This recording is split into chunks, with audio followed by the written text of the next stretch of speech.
चाहे election commission हो, इन सभी इंस्टीट्यूशन से जनता का भरोसा उठ चुका है, पूरी तरह उठ चुका है। ईवीएम भी हटाएंगे, देश भी बचाएंगे, संविधान बचाएंगे। दोस्तों बहुत बहुत स्वागत करता हूं आप सभी का। धर्मेंद्र प्रधान को हटाने के बाद अब ईवीएम को हटाने का खुले तौर से ऐलान कर दिया गया है। ईवीएम हटाने का मुद्दा वैसे तो कई सालों से चल रहा है।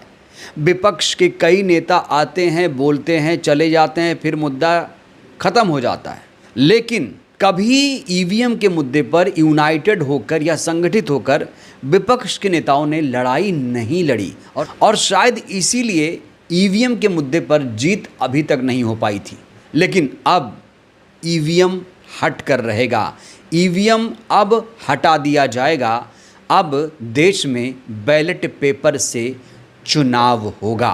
दोस्तों ये मैं नहीं कह रहा हूँ, ऐसा ऐलान किया है चंद्रशेखर आज़ाद ने।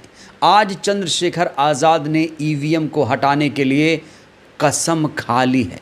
चंद्रशेखर आज़ाद ने आज बड़ा बयान देते हुए कहा है कि हम सब ईवीएम को हटाने के लिए तैयार बैठे हैं और इस देश से ईवीएम हटकर रहेगा। जब तक इस देश में ईवीएम है, लोकतंत्र सुरक्षित नहीं हो सकता। और रही बात जो साथी को लिख रहे ईवीएम, उनको लेके हम लोग तैयार हैं। ईवीएम भी हटाएंगे, देश भी बचाएंगे, संविधान बचाएंगे और नौजवानों को उनका हक अधिकार भी दिलाएंगे। अच्छी शिक्षा, चिकित्सा व्यवस्था भी लागू कराएंगे, बहन बेटियों के सम्मान की रक्षा भी करेंगे,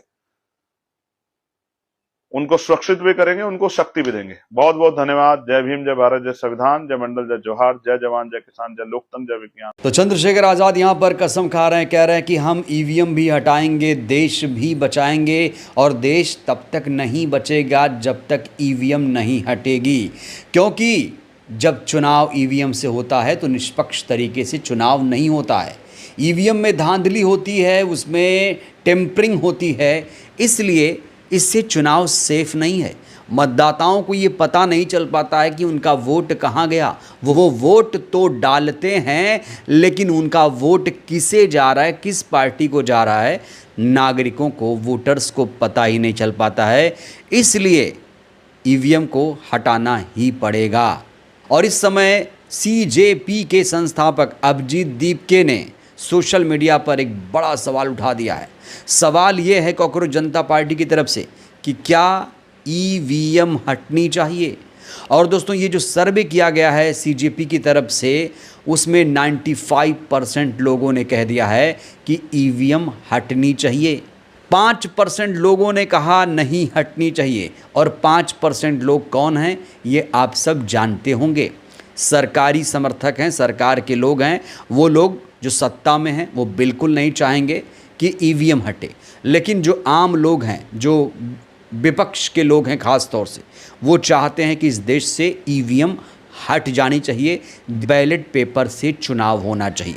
वहीं आज अभिजीत दीपके ने एक बहुत बड़ा बयान दिया। उन्होंने कहा कि हम एक ऐसा प्रेशर ग्रुप बनाएंगे जो सरकार पर दबाव डालेगा और सरकार से हर बात मनवाएगा। चीज़ें हैं जैसे कि अभी क्या हो रखा है, चाहे पॉलिटिकल सिस्टम हो, चाहे जुडिशरी हो, चाहे मीडिया हो, चाहे इलेक्शन कमीशन हो, इन सभी इंस्टीट्यूशन से जनता का भरोसा उठ चुका है, पूरी तरह उठ चुका है।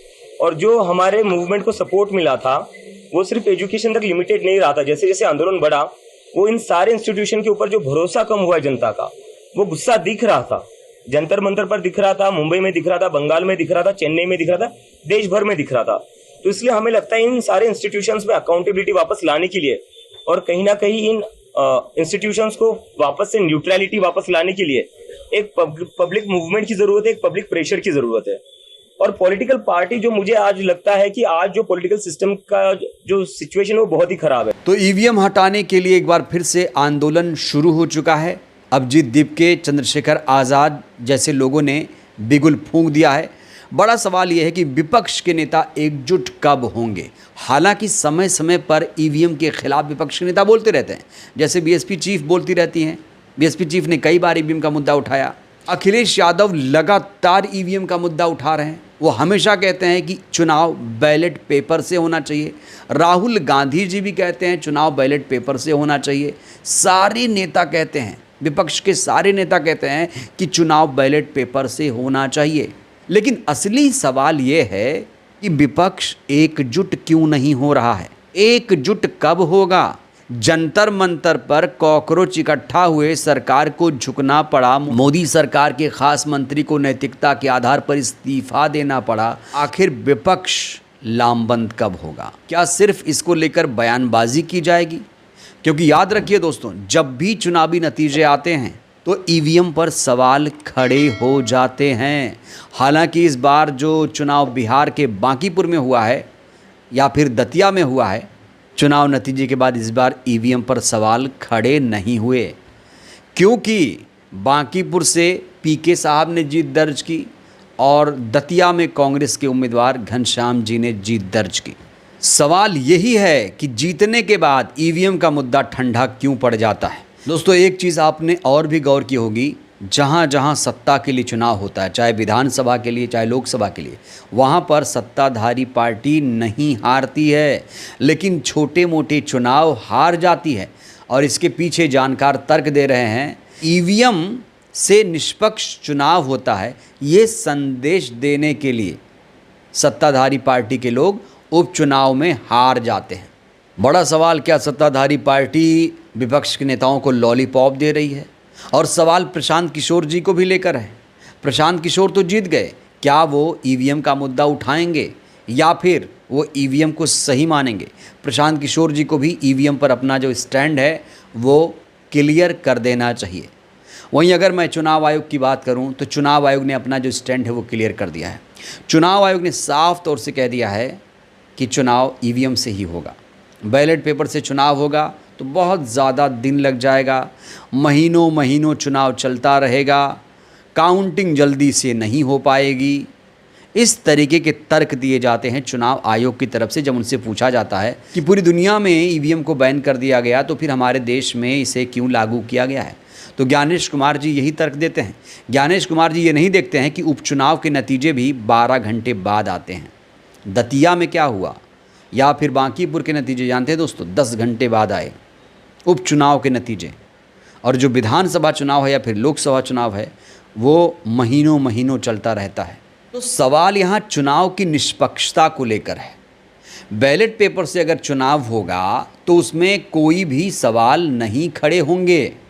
बैलेट पेपर मशीन से ज़्यादा निष्पक्ष है, इसीलिए पूरी दुनिया ने आज बैलेट को अपना लिया है। लेकिन ज्ञानेश कुमार जी की पता नहीं क्या मजबूरी है, वो मशीन से चिपके हुए हैं। जब भी कोई मशीन पर सवाल खड़े करता है वो तिलमिला जाते हैं। हालांकि इसको लेकर देश की सबसे बड़ी अदालत सुप्रीम कोर्ट में भी कई याचिकाएं लगाई गई हैं, लेकिन वो याचिकाएं सुप्रीम कोर्ट में धूल फांक रही हैं। आज तक उस पर किसी भी सीजीआई ने सुनवाई करने की कोशिश नहीं की। और दोस्तों याद रखिए, जब बीजेपी विपक्ष में थी तब वो ईवीएम को लेकर सवाल खड़े करती थी, लेकिन आज बीजेपी ईवीएम पर चुप है, खामोश है, उसे ईवीएम से कोई मतलब नहीं है। कहा जाता है कि जो पार्टी सत्ता में आती है वो ईवीएम पसंद करने लगती है, विपक्ष में जाती है तो बैलेट पसंद करने लगती है। लेकिन अगर वाकई नीयत है, अगर वाकई संकल्प लिया है विपक्षी पार्टियों ने, तो उन्हें एकजुट होना पड़ेगा। अब चंद्रशेखर आज़ाद तो कह रहे हैं कि वो ईवीएम को हटाकर रहेंगे। अब चंद्रशेखर आज़ाद अकेले क्या करेंगे? क्या अकेले चंद्रशेखर आज़ाद ईवीएम को हटा पाएंगे? अभिजीत दीपके क्या वाकई इसको लेकर कोई बड़ा आंदोलन करेंगे? और अगर अभिजीत दीपके ईवीएम के खिलाफ कोई आंदोलन करेंगे तो क्या विपक्ष उनका साथ देगा? दोस्तों ये बहुत बड़ा सवाल है। हालांकि चंद्रशेखर आज़ाद ने खुले मन से अब ऐलान करना शुरू कर दिया है कि जब तक ईवीएम रहेगी लोकतंत्र सुरक्षित नहीं रहेगा, ईवीएम को हटाना ही पड़ेगा। बहरहाल दोस्तों, इस वीडियो में इतना ही। आपको क्या लगता है, क्या हमारे देश से कभी ईवीएम हट पाएगी? क्या विपक्ष कभी इस मुद्दे पर एकजुट हो पाएगा? चंद्रशेखर आज़ाद जिस तरीके से ऐलान कर रहे हैं, क्या लगता है चंद्रशेखर आज़ाद अकेले ईवीएम को हटा पाएंगे?